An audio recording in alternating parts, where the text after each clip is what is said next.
જંગલનું શાનદાર વનભોજન। એક સુંદર અને ઘટાદાર જંગલ હતું।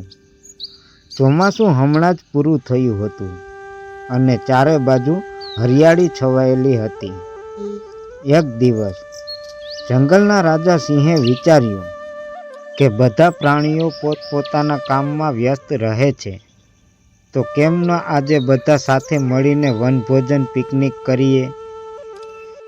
સિંહે આખા જંગલમાં ઢંઢેરો પીટાવ્યો કે આવતીકાલે નદી કિનારે બધાએ પોતપોતાના ઘરેથી કંઈક ખાવાનું લઈને આવવું અને આપણે સાથે મળીને જમીશું। તૈયારીઓનો ઉત્સાહ।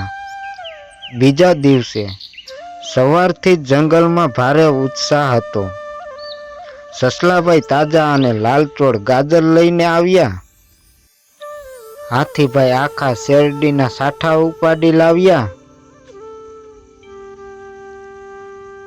વાનર સેના તો ઝાડ પરથી મીઠા જાંબુ અને કેળા તોડી લાવ્યા। હરણ કૂણું કૂણું ઘાસ અને પાંદડા લાવ્યું। ચકલી અને પોપટ દૂરના ખેતરોમાંથી અનાજના દાણા વીણી લાવ્યા। જમણવારની જયાફત। બધા જ પ્રાણીઓ નદી કિનારે ભેગા થયા।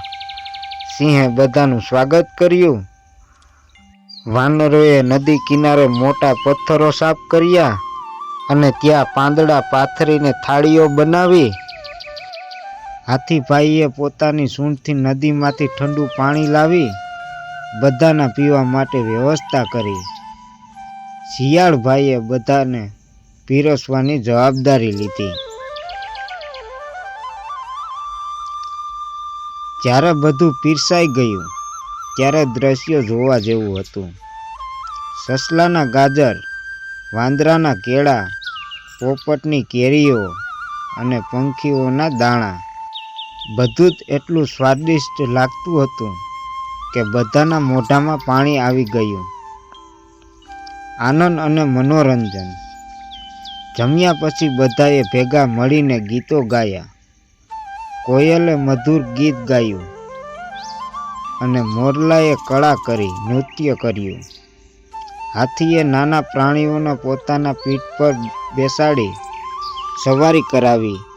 સિંહે જોયું કે આજે કોઈનો શિકાર નહોતું, કોઈને ડર નહોતો, બધા હળીમળીને એક પરિવારની જેમ રહેતા હતા। જ્યારે આપણે સાથે મળીને કામ કરીએ છીએ અને વસ્તુઓ વહેંચીએ છીએ